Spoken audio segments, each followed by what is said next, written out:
Hey students, today we're going to talk about single minute exchange of dies. So this is something that you talked about probably with Dr. Alcuda last year. But this year you'll be able to apply it to your knowledge of fixturing and understand it a little bit better maybe. So we're going to be doing some questions and some application of this. It's really important to be doing single minute exchange of die type of thought in everything that you do. There's always chances to improve processes, continuing with the lean methodology, and this is really helpful. So let's get to it. All right. So the big idea here was from Shigeo Shingo, and his idea was that all die exchanges, tooling exchanges, should take less than 10 minutes. And so he got started by being asked to come into some companies and to help them improve their throughput and production processes. And as he went around and looked at all the different things that they were doing, he was able to identify challenges that were setting them back and taking a lot of time. From single minute exchange of dies, there have been many spin-off ideas that have come about, rapid exchange of tools and dies, one touch, no touch, so getting faster and faster and faster from that 10-minute mark down to automatic setup and exchange. All of these are just different ways of looking at the problem, different amounts of automation to put into the solution. And so one thing about single minute exchanges, they're generally very cost-effective and inexpensive strategies for trying to address the problem. Some of these others get pretty expensive, though they do help you increase production, and so they may be worthwhile. If you have not read it, this book, A Revolution in Manufacturing, the Single Minute Exchange of Die System, is a really good book to read. It's a pretty quick book to read. He just has a bunch of examples in there of ways that he helped companies to do processes better. And let's see, there we go. It is the Productivity Press. And it's out there. You can get copies of it. Used copies for a relatively inexpensive price.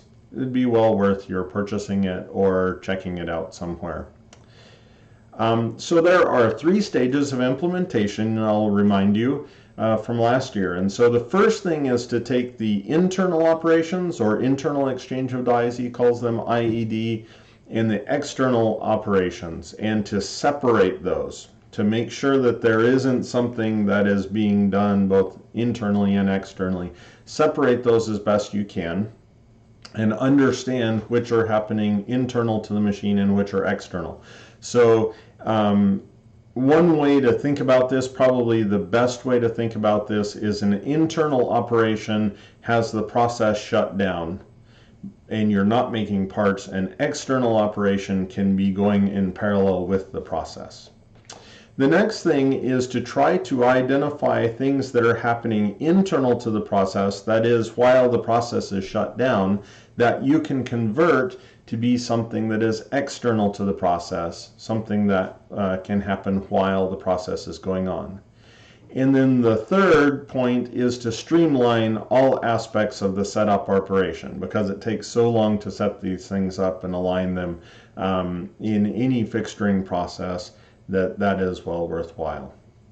So let's look at some examples and what some ways to do this. So first of all, separating the internal from external things. So anything that you can do ahead of time is in preparation work for loading a die or loading a fixture or being ready is really important to do externally to the process, not while the process is down and the machine is not creating parts. And so some thoughts that he had and some ways that he allowed companies to do this better was to use a shadow board or a checklist for all of the parts. One thing that he found is he would go places and find that they would bring the die over and they would shut the machine down and pull the die out or pull the fixture out, and then they would realize that they didn't have the right bolts for putting it in because somebody had borrowed them. So then they'd go off for a half hour trying to find the right bolts to be ready to put it in. And so part of what Shingo would say is it is worth the cost of having a set of bolts for every fixture, and those bolts stay with every fixture, they never leave. And so before you get ready to put this fixture in the machine, you have a shadow board or a checklist. You check to make sure that all the tools are present and all the bolts are present, any hardware that is needed, everything is ready, including straps if you have to lift it in, that all the straps are there and available, that they are the right length, that they've been tested and are checked. You have to look at straps every time you use them, and they have to be inspected by a qualified inspector every so often as well. Perform functional checks on everything before it goes in the machine. So as much as you can, operate things, make sure that things are fitting, that they are all ready to go in. Sometimes those things cannot be done before they go in the machine, or sometimes it requires the addition of an auxiliary power unit. So if you have something that's hydraulic that you normally check in the machine, sometimes it's worth getting a small auxiliary hydraulic unit outside the machine so that you can plug the die or the fixture in, or compressed air, or whatever it is, and check the operation to make sure that everything is working, that there aren't any big leaks, and that there wasn't a problem from the last time it was put away. And then improve transportation to and from the machine. So one of the stories he tells is of a group that is distracted by small efficiencies. And so I want to show you a video really quickly. This is from the Toyota stamping plant in Mississippi, and we're just going to watch a little of it, but what I want you to think about here is the amount of time that it's taking to move the die as you see them do that. According to which vehicle part is being produced, a die set is chosen and transported to the line by an overhead crane. So this is die storage right here.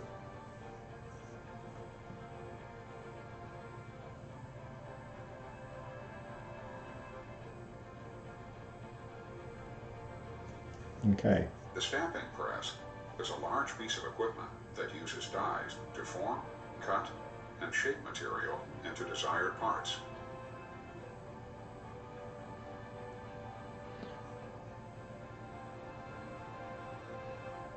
So I think that that's pretty cool. The fact that that system is set up so that the bolsters, that's the thing underneath the die, and the die all move out of the machine at the same time. So instead of doing one of those at a time and having to do them all individually. But you saw the amount of time that it took for the person to transport the die to the front of the machine with the overhead crane. Well, Shingo had gone to a plant, and in that plant he had seen that they were waiting until the machine had stopped.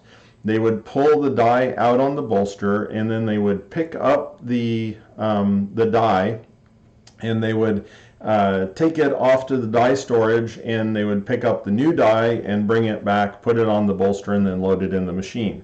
And of course, during that entire time, the machine was down and was not making parts.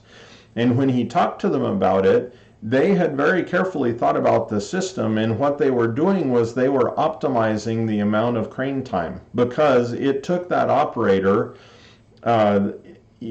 well, that was the most efficient use of the crane and the most efficient use of that operator's time. And what Shingo said is you're optimizing on the wrong portion of the process. So instead of optimizing on crane time, because crane time doesn't make any parts, crane time doesn't make you money, it's waste, right? It's necessary waste, but it is waste. It doesn't make you any money on parts. So he said what you need to be doing is you need to go get the die first and set it there on the bolster so it's ready to go in the machine. And then as soon as the old die comes out, you exchange the dies, you pick up the old one, and you take it to storage. And I understand that that means that you're doing twice as many trips back and forth between the press and the storage area. and it is going to take that operator longer to do those. But the whole thing is about optimizing about the right point, and the right point is making parts, stamping things out. So anyway, I would suggest that you watch this YouTube video that's listed down here at the bottom, because it is, here I'll get me totally out of the way so it's a little easy to see, so ZC2Y there at the end. So it is a really good video just of the entire stamping process, and it's pretty interesting to watch. Okay, so in our next videos, we are going to talk about the remaining processes in implementing Shingo and single minute exchange of dies. Thanks for watching.